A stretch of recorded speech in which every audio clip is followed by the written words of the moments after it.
नमस्कार दोस्तों, मेरा नाम विकी है और मैंने इस चैनल को आप लोगों के लिए स्पेशल बनाया है। इस चैनल के माध्यम से मैं आपको पूरी एससी वर्मा की बुक सॉल्व करके दिखाऊंगा। इससे आप लोगों को आईआईटी की जर्नी और जो भी नीट कर रहा है, उसकी जर्नी बहुत आसान हो जाएगी। मैं ये चैनल आप लोगों के लिए स्पेशल बनाया हूँ और इसमें मैं आपसे एक भी रुपए नहीं लूंगा। मैंने इस चैनल की पूरी थियरी को एनिमेशन के थ्रू समझाया है, जिसे आप जाके देख सकते हैं। इस प्लेलिस्ट का जो लिंक है मैंने डिस्क्रिप्शन में डाल दिया है और आप उसे जाकर पूरी थियरी समझ सकते हैं।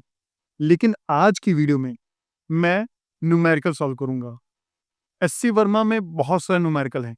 अगर आपने इन सारे न्यूमेरिकल को बाय हार्ट समझ लिया, तो आपकी ये जर्नी बहुत आसान हो जाएगी और मैं इस जर्नी का पार्ट बनना चाहता हूँ। इसलिए मैं आज चैप्टर 3 काइनेमेटिक्स का जो ऑब्जेक्टिव 1 है, उसके सारे क्वेश्चन सॉल्व करके दिखाऊँगा। मैं क्वेश्चंस मैं आपको दिखाऊँगा, आप पहले उन क्वेश्चंस को खुद अटेम्प्ट करके देखना और अगर आपके जो क्वेश्चंस मेरे जो ट्रिक्स और मेरे जो पूरा प्रैक्टिकल अप्रोच है, अगर उससे मेल खाते हैं, तो बहुत अच्छा। और हो सकता है आपके पास कोई नई मेथोडोलॉजी भी है, तो उसके लिए आप मुझे कमेंट करके भी बता सकते हैं कि आप इस मेथड से भी इस क्वेश्चन को समझा सकते हैं, तो मैं उस क्वेश्चन को ऐसे करके समझाऊँगा। पीछे हमारी सीगल चल रही हैं। एक्चुअली मैं यहाँ पे यूके में हूँ और मैं यहाँ पे एकदम बीच के किनारे पे मेरा घर है, तो मैं उसी हिसाब से तो यहाँ पे थोड़ी-मोड़ी डिस्टर्बेंस होती रहेंगी, लेकिन आपको उस चीज़ पे बिल्कुल भी डिस्टर्ब नहीं होना है। तो चलिए चलिए मैं एक बार मैं अपनी आपको इंट्रोड्यूस कर देता हूँ। मैं एनएसआईटी दिल्ली यूनिवर्सिटी से एक्चुअली मैंने एआई ट्रिपल इस मैं एनएसआईटी डीयू से मैंने इंजीनियरिंग की है। वहाँ से मैंने मैकेनिकल इंजीनियरिंग करने के बाद मैंने होंडा कार्स और मारुति सुजुकी में 5 साल जॉब किया है। उसके बाद मैंने क्रैनफील्ड यूनिवर्सिटी से एरोस्पेस इंजीनियरिंग करके सीधे यूके में आ चुका हूँ मैं। और यूके में मैं पिछले 3 से 4 साल से पिछले यहाँ पे जॉब कर रहा हूँ। लेकिन मैं सैटरडे, संडे और बीच का जितना भी टाइम होता है, वो उस टाइम को निकाल के आपके लिए स्पेशल इस कोर्स को मैं तैयार कर रहा हूँ। सो दैट आपको अपनी ड्रीम पूरे करने में किसी भी तरह की बाधा ना आए। तो चलिए शुरू करते हैं हम न्यूमेरिकल से। तो मैं इस समय अस्सी वर्मा का जो पार्ट 1 है उसका चैप्टर 3 काइनेमेटिक्स में ऑब्जेक्टिव 1 पहला क्वेश्चन सॉल्व करने जा रहा हूँ। तो क्वेश्चन बोलता है a motor car is going due north at a speed of 50 kilometre per hour. It makes 90 degree left turn without changing the speed. The change in velocity of the car is about option A, B, C, D. अब आपके पास ये 4 option हैं। हालाँकि इसका answer हम लोग तुरंत निकाल सकते हैं, अगर आप भी आने वाले टाइम में इसका आंसर सीधे बता सकते हैं। लेकिन मैं आपको एक-एक ऑप्शंस को करके दिखाऊँगा और बताऊँगा कि सारे ऑप्शंस गलत क्यों हैं। या फिर हम अगर एक ऑप्शन सही निकाल पाए और कॉन्फिडेंट है कि वो ऑप्शन सही है, तो हम उस पे टिक करके नेक्स्ट क्वेश्चंस को करेंगे।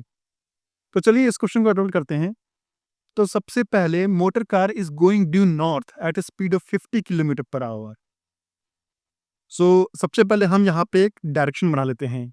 तो डायरेक्शन हम ओके यस हमें ये पता है, ऐसे करके हम क्वेश्चंस को बहुत आराम से सॉल्व करेंगे। शुरुआत में हमें टाइम पे ध्यान नहीं देना है, हमें कॉन्सेप्ट और उसके जो पीछे की जो क्रक्स है उस पे ध्यान देना है, क्योंकि टाइम तो हम बाद में अपनी स्पीड के साथ मैनेज कर लेंगे। लेकिन पहले हमें पता होना चाहिए कि क्वेश्चन सॉल्व कैसे करना है और फिर कितना जल्दी सॉल्व करना है वो बात की बात है। तो उसको भी हम देखेंगे, लेकिन पहले हम क्वेश्चन को सॉल्व करेंगे और अच्छे से सॉल्व करेंगे और 100% कॉन्फिडेंट होंगे कि ये क्वेश्चन सही है या नहीं सही है। तो चलिए हम यहाँ पे आराम से लिखेंगे ईस्ट, वेस्ट, नॉर्थ, साउथ। अब क्या बोल रहा है कि motor car is going due north at a speed of 50 kilometre per hour. That means motor car कुछ ऐसे जा रही है, स्पीड है इसकी 50 किलोमीटर पर आवर।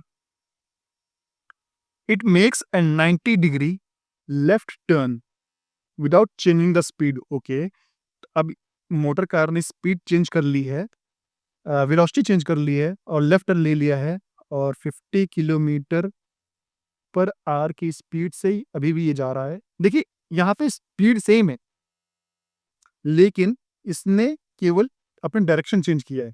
और मैंने अब आपको पढ़ाया था कि डायरेक्शन चेंज होता होगा तो वेलोसिटी चेंज हो जाएगी। लेकिन स्पीड एक मैग्नीट्यूड होता है, लेकिन स्पीड चेंज नहीं हुई है, बट यहाँ पे वेलोसिटी चेंज हो गई है। ठीक है? अब हमसे पूछ रहा है the change in velocity of the car.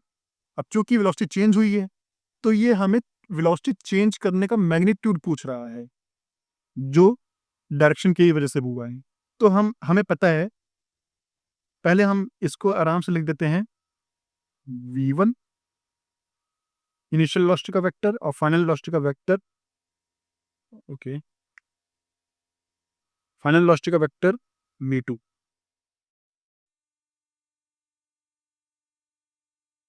अब हमें पता है चेंज इन वेलोसिटी का vector is final vector minus initial vector.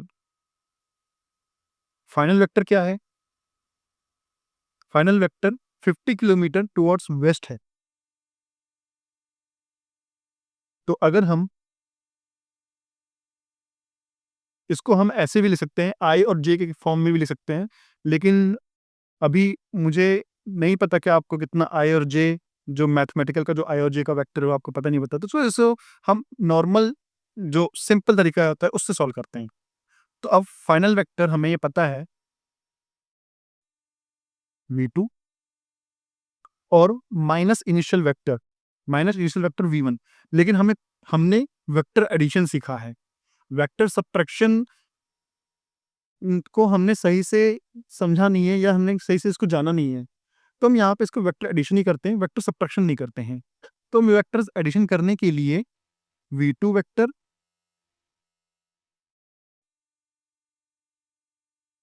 Plus minus of v1 vector लिख सकते हैं। ठीक है, तो v2 वेक्टर तो हमने यहाँ बना दिया है।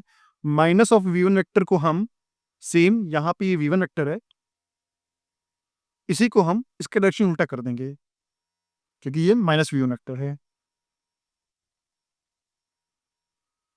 अब इसका है 50 किलोमीटर पर आवर मैग्नीट्यूड, इसका भी है 50 किलोमीटर पर आवर।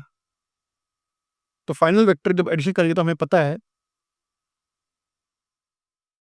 ये फाइनल वेक्टर होता है। तो फाइनल वेक्टर कुछ ऐसा जाएगा, और इसका मैग्नीट्यूड हमें पता है। अगर हम उसके हिसाब से करेंगे, वेक्टर एडिशन करेंगे, तो हमें पता है कि वेक्टर एडिशन कैसे होता है।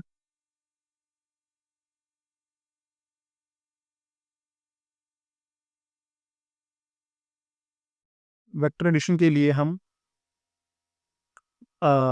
इसका स्क्वायर प्लस इसका स्क्वायर, दैट मीन्स v2 का स्क्वायर प्लस v1 का स्क्वायर को जब हम अंडर रूट करेंगे, तो वेक्टर सम इसका मैग्नीट्यूड मिल जाएगा। तो हमें पता है, इसको हम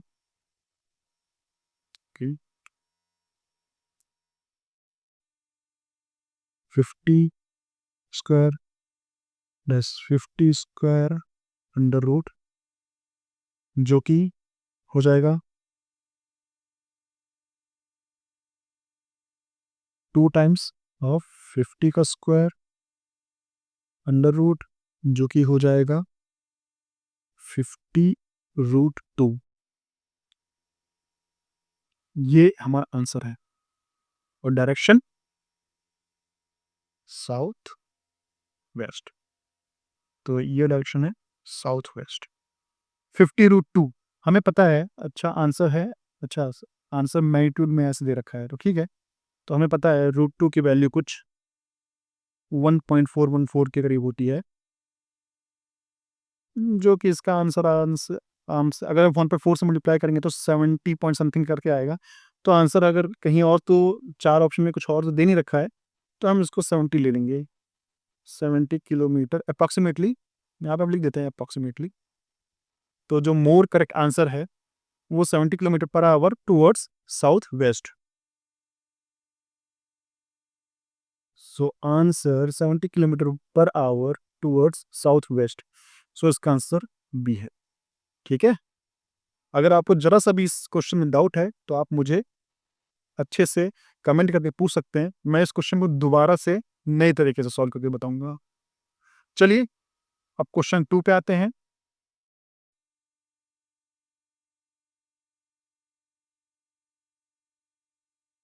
क्वेश्चन 2 बोल रहा है, एक ग्राफ दे रखा है हमें और इस ग्राफ को displacement time graph of a particle moving the x direction.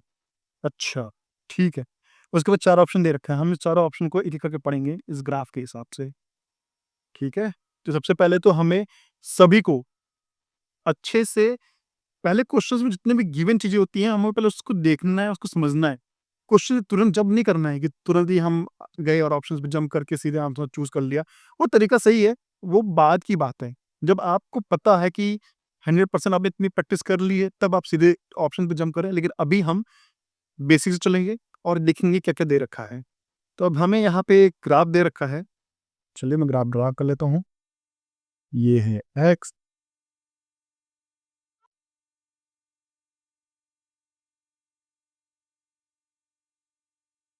फिर यहाँ पे मैं इसको डिलीट करता हूँ, थोड़ा-सा कुछ गड़बड़ हो गया है यहाँ पे।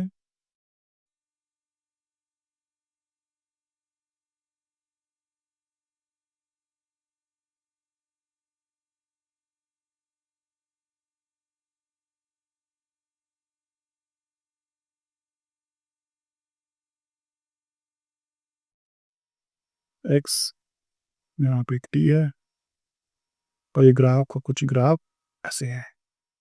तो अब हमें सबसे पहले तो ये देखना है कि ये ग्राफ क्या कह रहा है।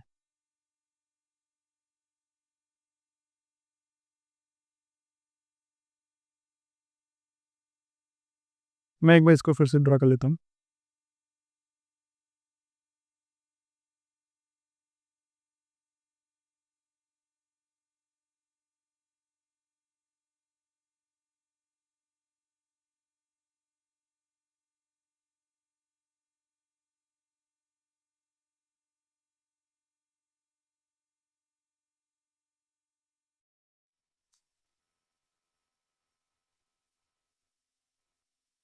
ये ग्राफ कह रहा है कि जैसे-जैसे एक्स बढ़ रहा है,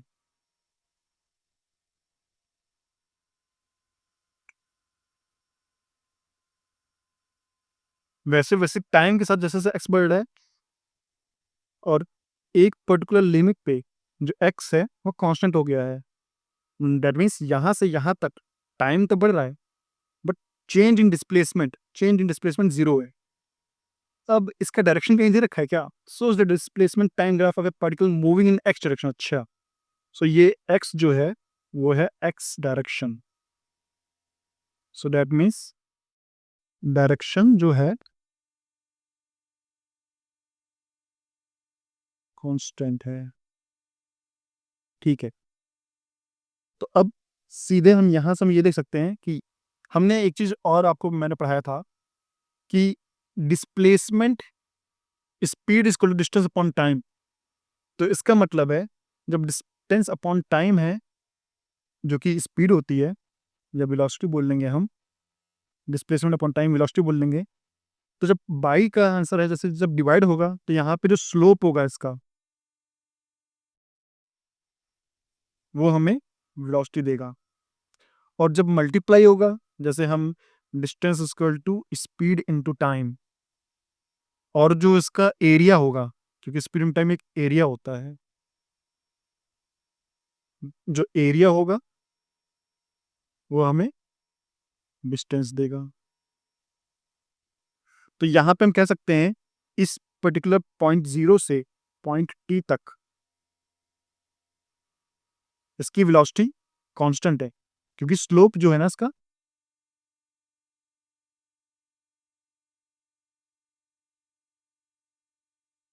इसका जो स्लोप है वो कांस्टेंट है और यहाँ पे इसका स्लोप 0 है, मतलब यहाँ पे वेलोसिटी 0 है। तो यहाँ पे पार्टिकल रुक सा गया है क्योंकि वेलोसिटी 0 है और यहाँ पे वेलोसिटी कांस्टेंट है। तो ऑप्शन है the particle is continuously going in positive x direction. पहले तो वो एक्स डायरेक्शन में टाइम टी डैश तक गया यहाँ पे, बट इस टी डैश के बाद पार्टिकल रुक गया है तो कंटिन्यूअसली तो नहीं है। The particle is at rest, particle rest पे है टी डैश के बाद, इस पर्टिकुलर फेज में पार्टिकल रेस्ट पे है। सी ऑप्शन है, the velocity increases up to time T naught. अच्छा, ये टी डैश नहीं टी नॉट है। तो the velocity increases up to time T naught and then becomes constant. हाँ, यही तो ऑप्शन है, हमने तो पहले ही देख लिया था इस चीज को कि यहाँ तक वेलोसिटी कांस्टेंट है, उसके बाद वेलोसिटी जीरो हो गई है, दैट मीन्स यहाँ पे पार्टिकल रुक सा गया है। और डी है, the particle moves at a constant velocity up to time T naught. The particle moves at a constant velocity up to a time T naught and then stops. हाँ, D option सही है, क्योंकि the velocity increases, क्योंकि velocity यहाँ पे increase नहीं हो रही, यहाँ पे वेलोसिटी कांस्टेंट है, हमें पता है। मैंने आपको जैसे यहाँ बता रही वेलोसिटी यहाँ पे कांस्टेंट है क्योंकि स्लोप यहाँ पे कांस्टेंट है। अगर बाई चांस स्लोप कुछ ऐसे हो रहा होता और फिर ऐसे होता तो यहाँ पे वेलोसिटी इंक्रीज होती, बट चूंकि स्लोप ऐसा है इसलिए मतलब स्लोप कांस्टेंट है, मतलब इसकी जो स्पीड है वो कांस्टेंट है, और यहाँ पे स्पीड जीरो हो गई है, इसलिए आंसर डी सही है। अगर आपको जरा सा भी डाउट हो तो कमेंट करके बताना मुझे। चलिए, अब हम क्वेश्चन नंबर 3 पे चलते हैं।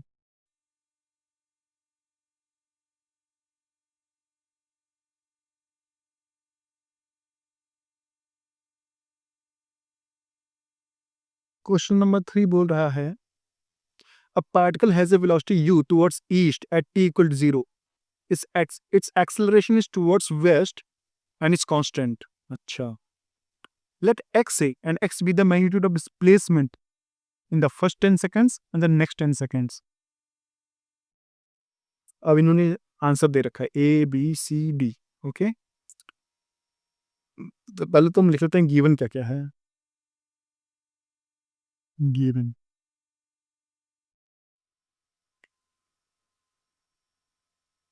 गिवन क्या क्या है? गिवन है, a particle has a velocity u towards east at t equal to 0। ठीक है, टाइम t इक्वल टू 0 पे इसकी वेलोसिटी ईस्ट की तरफ u है। It's acceleration is towards waste and is constant. अच्छा, ठीक है, इसका एक्सेलरेशन a है और कांस्टेंट है। Let x and x be the magnitude of displacement in the first 10 seconds and the next 10 seconds. ठीक है, तो फर्स्ट 10 सेकेंड में मतलब यहाँ t इक्वल 0 से t इक्वल टू 10 सेकेंड पे मैग्नीट्यूड ऑफ डिस्प्लेसमेंट इसका x से है, और उसके बाद t equal 10 to t equal to 20 second तक इसका डिस्प्लेसमेंट x भी है।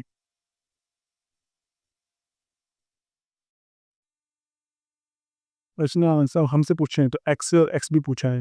अब देखिए, हमें पता है डिस्टेंस इक्वल टू, हमें ये वाला फॉर्मूला आपने पढ़ा होगा, मैंने ही पढ़ाया था वैसे तो, प्लस हाफ के टी स्क्वायर। तो यहाँ पे हम सीधे वैल्यू रखना शुरू करते हैं। x से इक्वल टू इनिशियल वेलोसिटी क्या है इसकी, 0, तो मतलब ये टर्म 0 हो जाएगा, plus half a t square plus half, लेकिन ए तो यहाँ पे वेलोसिटी के अगेंस्ट जा रहा है, माइनस डायरेक्शन में है, तो यहाँ पे हम माइनस ए और टी स्क्वायर टी 10 सेकंड तक हो जाएगा, तो 10 का स्क्वायर, तो वैल्यू इसकी आएगी 150 माइनस 50 ए, एक्स की वैल्यू तो ये आ गई है। और अब एक्स एक्स बी 10 से 20 सेकंड में जा रहा है, इसका ड्यूरेशन में 10 सेकंड है, लेकिन जो इसका एक्सेलरेशन है अभी भी इसका एक्सेलरेशन माइनस मतलब टुवर्ड्स वेस्ट है, तो एक्स बी कैसे निकालेंगे हम? एक्स बी निकालने के लिए हमें यहाँ पे इसकी वेलोसिटी पता होनी चाहिए, वी। यहाँ पे वेलोसिटी इसकी u है, यहाँ पे वी है, तो यहाँ पे इसकी वेलोसिटी पता होनी चाहिए। तो पहले तो हम फाइनल वेलोसिटी, तो हम यहाँ पे v निकालेंगे, या हम v एट 10 लिख सकते हैं, which is equal to u plus a t, u, लेकिन ए तो यहाँ पे माइनस है,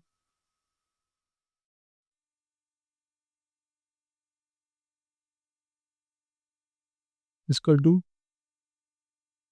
यू की वैल्यू 0 है, -10 ए।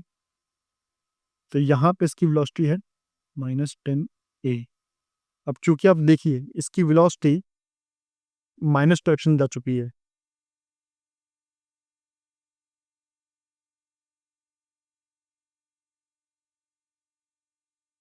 कि यहाँ पे x b equal to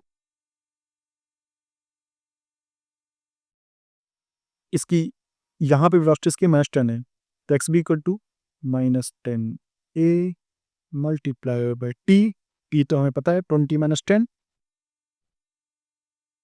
u t plus half a t square.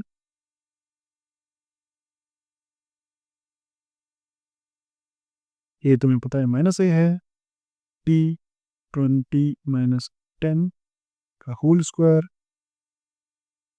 तो यहाँ से एक्स बी की वैल्यू आ जाती है -10 ए मल्टीप्लाई बाई 10 -100 ए।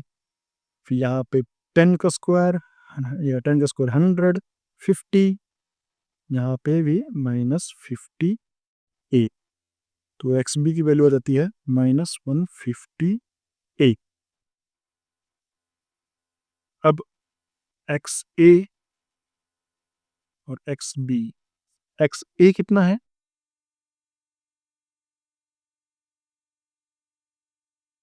50 ए है, -50 ए है। एक्स बी कितना है -150 ए है।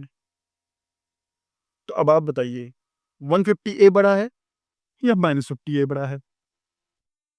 ऑफ कोर्स 150 ए जो होगा माइनस की वैल्यू, क्योंकि वो ज़्यादा माइनस है, तो ये वैल्यू तो -150 ए ज़्यादा माइनस है, इसका मतलब ये छोटा हो गया। तो एक्स ए जो कि कम माइनस में है, ये बड़ा हो गया। हम इसको बेस भी कह सकते हैं, अगर 50 ए इज लेस देन 150 ए, तो जैसे हम दोनों में माइनस लगाएंगे, -50 ए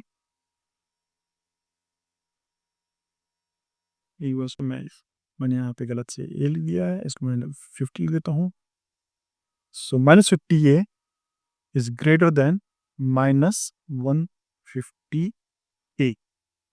इसका मतलब x a is greater than x b, जो कि आंसर है एक्स ए, आंसर सी है। अगर आप हो, मैं एक बार फिर से आपकी स्क्रीन ऊपर से लेकर शेयर कर देता हूँ, आप ऊपर देख के इसको समझ लेना। अगर आपको जरा सा भी इसमें डाउट हो रहा है तो मुझे कमेंट करके बताना, और मैं इस क्वेश्चन को दोबारा से अच्छे से सॉल्व करके, और बल्कि मैं इस पेज को पूरी आपको शेयर कर दूंगा, प्लस कुछ कमेंट्स के साथ, सो दैट आप इसको अच्छे से समझ सकते हैं। चलिए अब क्वेश्चन नंबर 4 पे चलते हैं।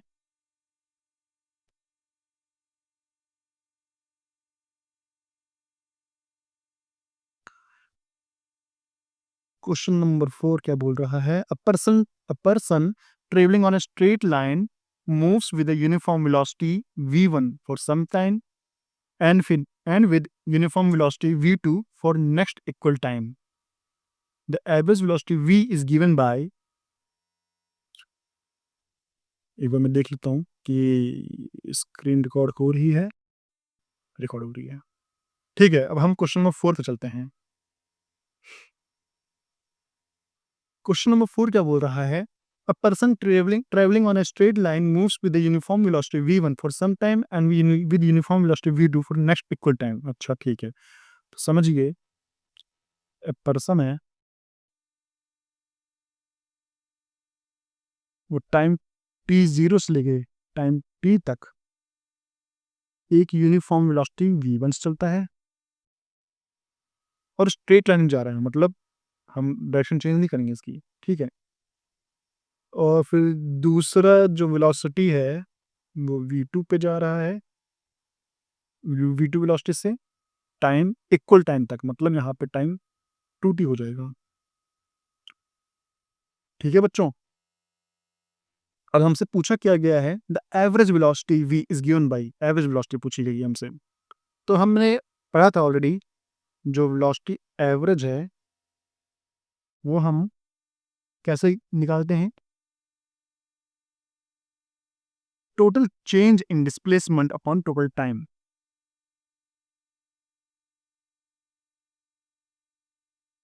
अब चेंज इन डिस्प्लेसमेंट कैसे निकालेंगे? चेंज इन डिस्प्लेसमेंट मतलब x equal to u t plus half a t square. जहां हमें डिस्प्लेसमेंट की बात आएगी हमसे हम लगा देंगे। तो तो x u से t के बीच में you t plus half a t square. Initial velocity v1 है जो कि कांस्टेंट भी है, v1 मल्टीप्लाई बाई टी, और एक्सेलरेशन तो जीरो है तो जीरो हो जाएगा। तो फाइनली जीरो से टी के बीच में ये v1 टी चल रहा है, और उसके बाद टी से टू टी के बीच में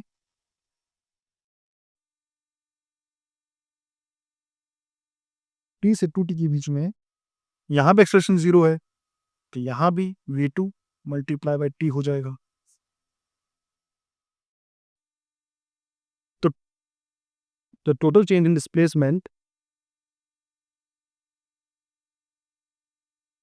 हो जाएगा v1 t plus v2 t, और टोटल टाइम तो हमें पता है 2t है।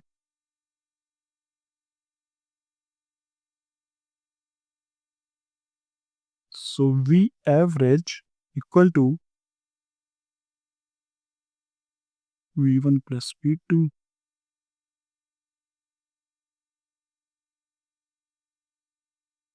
v1 plus v2 by 2। हाँ, इसका आंसर है हाँ जी,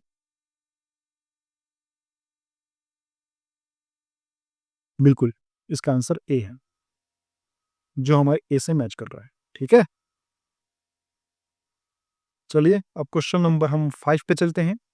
ये क्वेश्चन थोड़ा आसान था तो आप लोगों को 100% समझ में आ गया होगा। अब क्वेश्चन नंबर 5 चलते हैं। क्वेश्चन नंबर 5, क्वेश्चन नंबर 5 में क्या बोल रहा है ये? अ person travelling on a straight line moves with a uniform velocity v1 for certain distance x and with a uniform velocity v2 for next equal distance. The average velocity v is given by. अब देखिए पिछले question में उस certain time तक, मतलब same equal time तक उसने पहले v1 चला v2 चला, लेकिन यहाँ पे टाइम नहीं है, यहाँ पे डिस्टेंस है। पहले x डिस्टेंस उसने v1 की स्पीड से चला और दूसरे x डिस्टेंस उसने v2 की स्पीड से चला। तो अब यहाँ पे हमें v एवरेज निकालना है, तो इसको भी हम उसी तरीके से अप्रोच करेंगे जैसे हमने पहले क्वेश्चन को अप्रोच किया था। तो चलिए फिर से हम डायग्राम बनाएंगे। तो ये जो पर्सन है, अच्छा,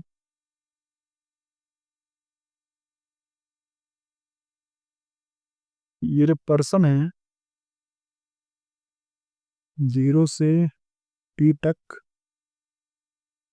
सॉरी 0 से x है, यहाँ पे t नहीं है, t तो पहले क्वेश्चन में था। 0 से x तक उसने v1 की स्पीड चला और 0 से 2 x से 2x v2 स्पीड से चला। ठीक है, फिर से हम पता करेंगे कि v average equal to delta x upon delta t। Change in displacement कितना होगा? चेंज इन डिस्प्लेसमेंट तो हमें पहले से पता है, पहले x है और पहले 2x है। टोटल डिस्प्लेसमेंट 2x है और टाइम t, यहाँ पे t निकालना है। टोटल चेंज इन t है ना, कितना टाइम लगा? तो पहले हम 0 से x में टाइम निकालेंगे, उसके बाद x से 2x में टाइम निकालेंगे, है ना। तो अब हमें टाइम है, डिस्टेंस है और स्पीड है, तो हम फिर से फॉर्मूला लगा देंगे u t plus half a t square.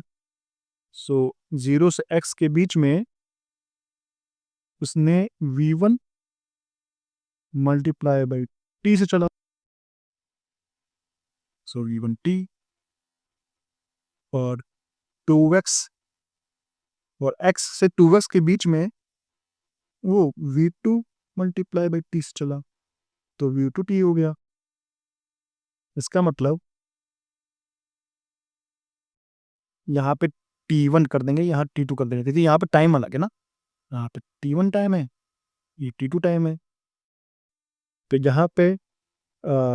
यहाँ से हमें पता चलता है T1 equal to x upon V1, और यहाँ से पता चलता है हमें T2 equal to x upon V2। तो फाइनली V एवरेज हम लिख देंगे टोटल डिस्प्लेसमेंट 0 से 2x, और total time T1 plus T2, मतलब x upon V1 plus x upon V2। तो यहाँ से हम 2x कैंसिल हो जाएगा, तो 1 upon V1 plus 1 upon V2। देखे थे कोई आंसर मैच कर रहा है या नहीं कर रहा।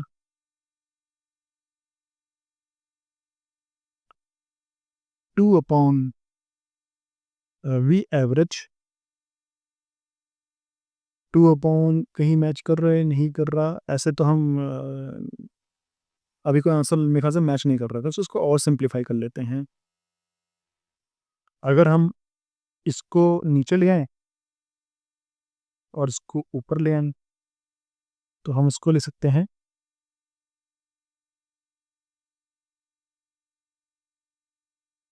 इसको हम ऐसे भी ले सकते हैं, 2 अपॉन V एवरेज, या फिर इसने V बोला है तो V ले लेंगे, 1 upon V1 plus 1 upon V2। क्या ये आंसर है कहीं पे? हाँ, बिल्कुल है जी। कहाँ पे है? Option number C. तो देखिए मैं इस क्वेश्चन को कितनी बेसिक तरीके से अप्रोच कर रहा हूँ, और अप्रोच करने का तरीका मेरा सेम है जैसे मैंने पहले क्वेश्चन किया था, बट पहला क्वेश्चन थोड़ा सा डायरेक्ट था, क्योंकि वहाँ पे सीधे हमें सेम टाइम में था, तो वहाँ पे सीधे अप्रोच हो गया था। यहाँ पे सेम डिस्टेंस है, तो थोड़ा सा यहाँ पे इक्वेशन कॉम्प्लेक्स पड़ी, लेकिन है आसान, मतलब अप्रोच वही है। चलिए अब हम क्वेश्चन नंबर 6 चलते हैं। सो क्वेश्चन नंबर 6 के लिए मैंने पेज पलटा, और क्वेश्चन क्या बोल रहा है, पहले क्वेश्चन को अच्छे से समझना है और सारी गिवन चीजें लिखनी है और समझनी है। A stone is released from an elevator going up with an acceleration a. The acceleration of the stone after the release is okay. ये क्वेश्चन कॉन्सेप्चुअल ज्यादा है, थियोरेटिकल थोड़ा कम है। मतलब अगर आपके कॉन्सेप्ट्स क्लियर होंगे तभी इस क्वेश्चन को आप अटेम्प्ट कर सकते हो। तो मैंने आपको चेंज इन फ्रेम वाले में अच्छे से समझाया था, और अभी आने वाले चैप्टर्स में आप इनर्शियल फ्रेम और नॉन इनर्शियल फ्रेम भी पढ़ेंगे, तो उसमें आपको ज़्यादा क्लियर हो जाएगा। बट चलो इस क्वेश्चन को हम लोग टैकल करते हैं जितनी नॉलेज हमको है अभी तक। सबसे पहले हम लिफ्ट बना लेते हैं, ठीक है। इस लिफ्ट में elevator, from elevator going up with an acceleration, तो एलिवेटर जो जा रहा है ऊपर एक्सेलरेशन ए है, और यहाँ पे एक स्टोन है उसको गिराया गया है नीचे, तो स्टोन का एक्सेलरेशन हमें पता है ड्यू टू ग्रेविटी जी होगा। अब ये पूछ रहा है the acceleration of the stone after the release. अब इसने देखो क्वेश्चन को थोड़ा सा इसने अच्छे से पूरी तरह से इसने क्लैरिफाई नहीं किया। अब ये ओके, ठीक है, अब इसने ये नहीं बताया हमें कि ये जो ऑब्जर्वर है वो कहाँ पे है। ऑब्जर्वर हो सकता है लिफ्ट के बाहर है, ऑब्जर्वर हो सकता है लिफ्ट के अंदर है, लेकिन हमें इसने बताया नहीं ऑब्जर्वर है। तो हम अगर नहीं बताया होता कुछ भी, तो ऑब्जर्वर को हम कहाँ रखेंगे, अर्थ पे। और अर्थ क्या है, इनर्शियल फ्रेम ऑफ रेफरेंस, जो आपका नेक्स्ट चैप्टर पढ़ेंगे, तो अभी आप इस चीज को भूल जाओ, इनर्शियल नॉन इनर्शियल है। तो यहाँ पे ये स्टोन को सीधे, मतलब अगर यहाँ का बंदा है, जो बंदा है इस पे बैठा हुआ है, तो इस पे नॉन इनर्शियल हो जाएगा। ये बेसिकली ये इनर्शियल फ्रेम में है, और ये है नॉन इनर्शियल में।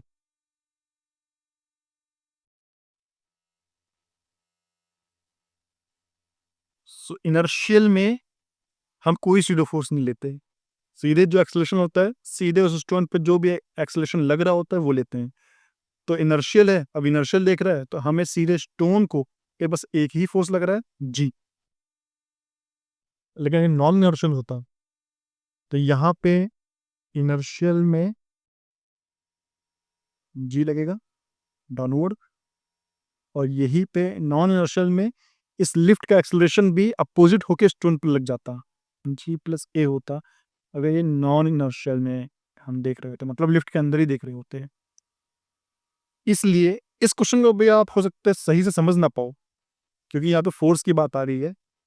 अगर हम वेलोसिटी की बात होती तो वो मैंने आपको केवल वेलोसिटी और डिस्प्लेसमेंट के टर्म्स में फ्रेम ऑफ रेफरेंस समझाया है। यहाँ फोर्स के टर्म्स में इससे पूछ लिया है, बट हम इसको नेक्स्ट चैप्टर में जो फोर्स वो चैप्टर है उसमें अच्छे से पढ़ेंगे। लेकिन अभी आप ये समझ लीजिए कि इनर्शियल फ्रेम ऑफ रेफरेंस मतलब अर्थ पे है ये, तो यहाँ पे केवल स्टोन पे जी फोर्स लगेगा और g downward, that means option D.